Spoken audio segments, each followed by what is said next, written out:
Today's question: what makes the Xiaomi Black Shark a better gaming phone than any other high-end phone? No, seriously, I don't see it. Maybe you can tell me later on in the comments, but what I can tell you is just from a hardware perspective, this is a really great phone and might be worth taking a closer look at it anyway. So, let's start off with the first thing. Yes, it definitely looks like something that is meant for gaming, even though on the front it actually looks quite normal. But if we already look at the front, we can see once I turn on the screen, the huge top and bottom bezels, and this phone is just super tall, especially if we already compare it with something very tall like the OnePlus 5. You can see of how much taller this is. The good thing though is, even though this phone feels like it wastes quite a lot of space here and makes it more bulky than it should be, this phone feels incredibly thin for some reason, even though we have a 3800 mAh battery. Of course, if you like that whole thing here and it doesn't really provide any extra grip or so, that's something that you have to decide. But on the back you can obviously see that they mix glass with metal, and here also as well, with a lot of curves and shapes and everything else. But it feels really nice in the hand. You don't really feel anything of that because otherwise you can see the curve is already in between. Of course, here we have the microphone, the LEDs and the cameras. Power button is placed absolutely nice. They also feel quite good. Tactic feedback of the volume rocker, everything is fine. On the left side we have the gaming mode switch in case you really think that's something you needed. I don't think so. Then we have the dual SIM card tray without an SD card. That could be a bummer and maybe a reason why you should go for the 128GB version that also comes with 2GB more RAM. Now here the speaker along with the earpiece, so a dual speaker, that's for the microphone I guess, and USB Type-C. No headphone jack, but non-white LED this time, so this time it should be multicolor. Obviously the front cam, everything else is nice. There is a little bit of a smooth, subtle curvature on the display, so it feels really nice. And where the fingerprint reader is, there are also two capacitive buttons, so they don't waste any more space on the display, which in my opinion seems already a little bit weird since we have a long stretched display, but still the same kind of amount of bezels that we had in the past. So this just makes the device a little bit taller than it would have been, also a little bit bottom heavy, and reaching all the way down to those buttons with this tall device actually makes it quite hard to hold sometimes, and typing also quite weird. And sometimes I just didn't really properly hit this button, but that's just that. But in terms of build quality, it feels super solid. The only thing that I've noticed, and just after actually techtablets.com told me, the front actually feels a little bit more hollow than on some other phones. I wouldn't have noticed. It's because it's just in the center. The rest feels super nice though. Now about the display, I would say this is one of a few highlights of this phone. Not just because we can actually change a few nice things, because we have cinema mode, we have natural mode, and you will see the difference after a few seconds. It takes a while. So you can maybe see it looks more natural. I think it's a little bit too bland. I like it's just a little bit more eye care mode, obviously, but cinema mode, nice. And in all modes, we have color temperature control. Why we get this on this UI from Xiaomi, but not on their own MIUI, is something that I don't get, because I'm not quite sure if it's just the quality of this display, even though I've noticed some over sharpening sometimes, especially if I use the keyboard. This display is gorgeous. It's super nice. Like I said, maybe a little bit over sharpened, but it's not something that you usually see. And then it's just things like, for example, that colors are nice. It's with 530 lux, also bright enough without any issues. Viewing angles are absolutely stable. Good black levels, so absolutely gorgeous display, even noticeably better compared to the Mi Mix 2. So I would actually wish they would have not maybe wasted this on this device, but maybe put it on the Mix 2S. Now, what about the speaker?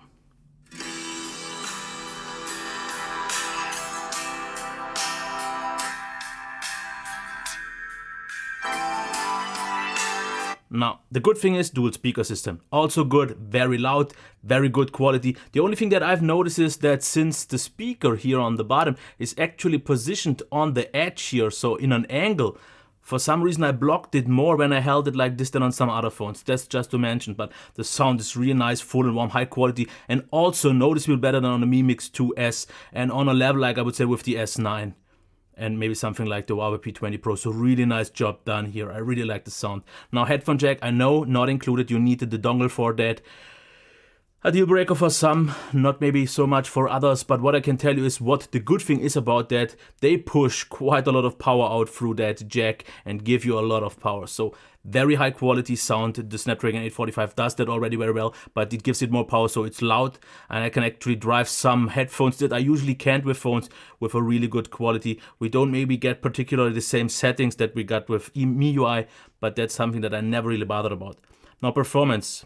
845. And yes, this thing's a screamer. This is pretty much on par with something like a Sony Xperia XZ2, a Mi Mix S, a 2S, and absolutely, because super smooth, super responsive. And this just shows that this software is more based on stock Android than anything else, because as you can see, if you switch between the apps, it actually ditches the whole animation, which makes the device feel even more so fast. This is something that MIUI doesn't do, but stock Android does, so I absolutely love it.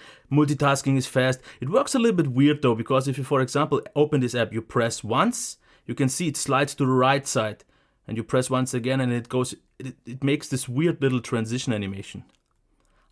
It's just something you have to get used to, but super fast device. Now let's get already into the gaming, just so we cover it, and I don't want to waste too much time on that, because I think it does nothing different for gaming like any other high-end phone. And if you want to see some gaming, just check techtablets.com, because it did a heating test and it showed that the phone actually throttles more than the Mi Mix 2S, and it showed all of those goodies. I really don't want to get into that, because I don't think it's something really special about this phone, because you get this case. The good thing is it almost doesn't make the phone any thicker. As you can see, it looks like a different shell. So just so you can see it once again, it's just this kind of bumper case of plastic. So the in and feel of this phone is pretty much just about as good. Now you attach this gamepad, which I think is kind of the most useless idea ever. Why? Because you get these two buttons, and this is not even a proper trigger. It doesn't really go analog like into a little bit, which is weird. Then we have a very small joystick, and I've already complained about on the Moto Z2 Play that this kind of stick isn't something very comfortable for a long time. Okay, there are cool features, like for example, if you set it on Bluetooth, you can rearrange the buttons so these actually work on a kind of on-screen display setup. Like I said, check the video from techtablets.com. He explained it in detail, but I personally think this is not a good system, especially since it's one-sided. Not that it kind of makes a difference that it shifts out of the center, but I want a second analog and I want extra buttons. Just this stick with two buttons, that's not doing anything for me, because you still have to use quite often the touchscreen, and that's the main issue why people don't like to game on that. So my recommendation would be simply just go for something like this here that costs like 30 bucks. It's a Bluetooth gaming controller. There are actually newer versions by now, but this is just so much more ergonomical, and there are some where you can actually attach the phone. If you want a game for a very long time, this is the way to go for. This, nah, not really. And like I said, the device does heat up and it will throttle at some point. Tech tablets show this quite well, quite detailed, but every phone at some point will do this anyways. So let's get into the battery life, and here I have to say amazing values for the charging time, because 30 minutes, 58%, that already alone, just as a teaser, is already way more than good enough for 1 day of use. After 60 minutes you are at 90%, and after 1 hour and 30 already, the 3800 milliamp hour battery is full. That is quick, but the battery holds for very long. 9% for an hour of YouTube, that is one of the better values. I think my values actually changed by a percent since I switched to a different video to keep it a little bit more consistent, so definitely a very good value, but the battery life. Now I expected good battery life. What I got on Wi-Fi was about 10 hours plus on 1 day, which I thought at first I expected more, but mobile data once again proves me that the Snapdragon 845 seems to be more optimized for better battery life on mobile data, because here the gap got closer. There was a difference like 3 hours last year with the 835, now it's more like 2 hours, because what I got is 8 hours plus on one charge. So quite safe, 8 hours on mobile data. Over the course of 2 days, due to the more to stock Android standby behavior, 7 easily, but actually more like 7.5 hours of screen time on mobile data. That is impressive. Now what I have to go a little bit more into this time is the software, because this is one thing that makes me a little bit doubting something, because this is running on a new UI. This is Jaw UI, not MIUI or anything like that, and it seems like a very heavily skinned version of stock Android for me, because the behavior and everything else. A few things just show this for me. But just real quick, you can see here's the gaming mode. Now it switches.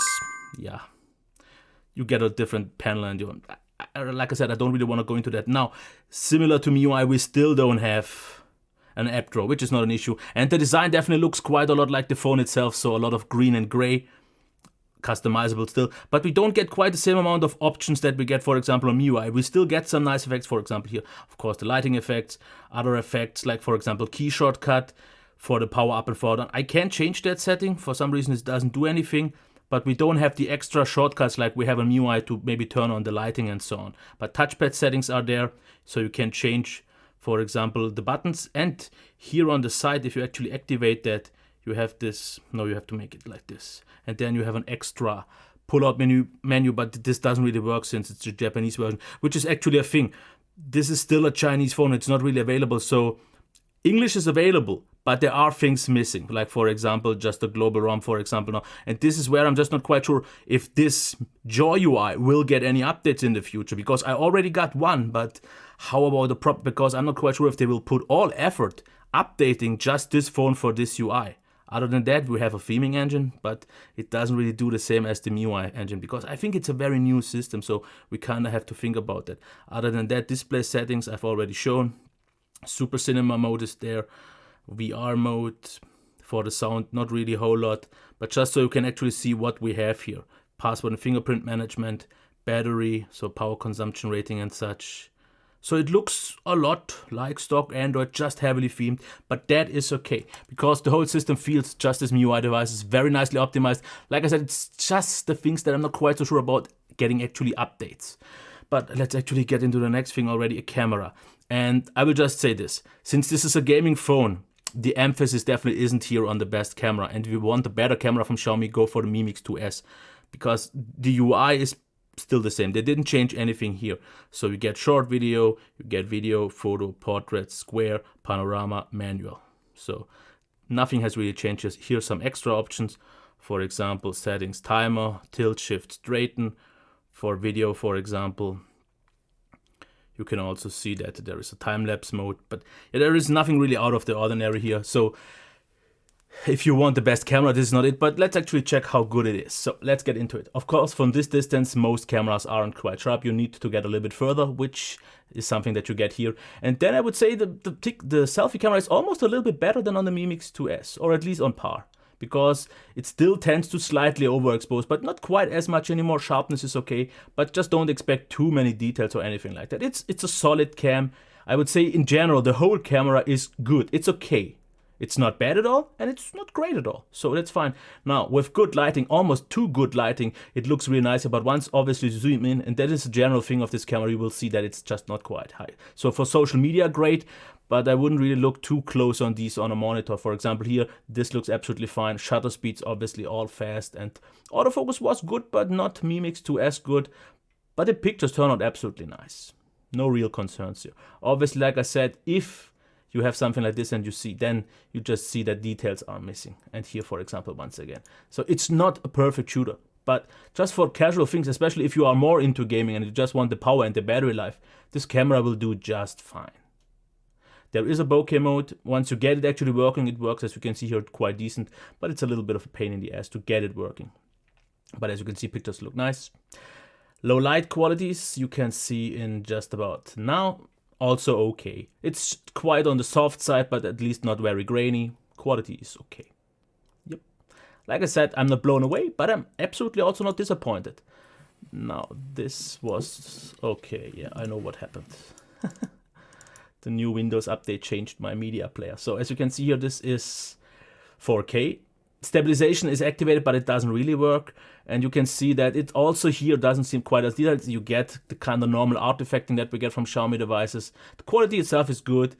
Like I said, there is not really much stabilization, but the general thing, it does just fine. So let's get into 1080p. 1080p is stabilized, and you can see that everything feels a lot smoother, but you also see that it's just not quite as sharp anymore. It loses some details, and there is a heavy crop in it, so it heavily crops for that EIS. So yeah, that's that, to keep it a little bit short, since I don't think that's that important. Now the front-facing cam, actually solid. Okay picture, yeah, fine details. It seems to kind of be a little bit blurry and therefore tries to over-sharpen, say things, but it doesn't really work all that well. And then we have the inside picture where I want to talk about the microphone. It is actually better than on the Mi Mix 2S, where it's a very weird thing that it's such a bad phone. It's not a great microphone, It sounds a little bit on the filter, but the clarity is quite good and everything else. So the Mi Mix 2S, I'm not quite sure why it has such a bad microphone. But let's get into the rating. And now let's talk about the first thing. Does it do anything better in terms of gaming than other phones? Personally, I don't think so, because the gamepad doesn't give me anything. The power is just about the same as on any other Snapdragon 845 device. So you don't have anything extra. Yes, you get this kind of game mode that preserves a little bit more energy and such. But as techtablets.com said, it throttles even more. So even though it has supposed to be some kind of water cooling system, we all know vapor chamber and so on. The Mi Mix 2S didn't throttle as fast as this one. Maybe because this feels a little bit thinner, or maybe I have no idea. It doesn't really matter. So it doesn't do really anything better here. But what it does, if you are a gamer, you will definitely appreciate actually the fact that it is a little bit wider, so easier to hold on to, also due to the symmetry of the whole layout. Then you get a beautiful display to look at your games. You get a great sound from the speakers to game, even though I would still say in most cases you will just use the non-existent headphone jack, but with the dongle. And then you are set. You can game on it, but it's not really better than on any other phone. But I've said it already, the overall hardware, design, build, speaker, display, performance, battery life especially, is top notch. The camera, not quite so much because it's not meant for that. But it is definitely an alternative worth checking compared to all the other phones, especially if you want better than average flagship territory battery life. This is what kind of makes it stand out, and the price is okay. It's a little bit less than 500 for the smaller version, but if you want to game a lot, then you should go for the 128GB version, which is like 550. Of course, prices change so quickly that I don't really have to get into the value, but it's absolutely worth the price, and I really love the hardware, and I would actually wish for this hardware in something more of a more streamlined mainstream design, because I don't think many people will buy this phone because of the whole appearance of a gaming phone, which they maybe don't look into it. I don't know. So, top, but not quite actually for what it is or what it's supposed to do. So that's it. I hope you liked it. Until next time, bye.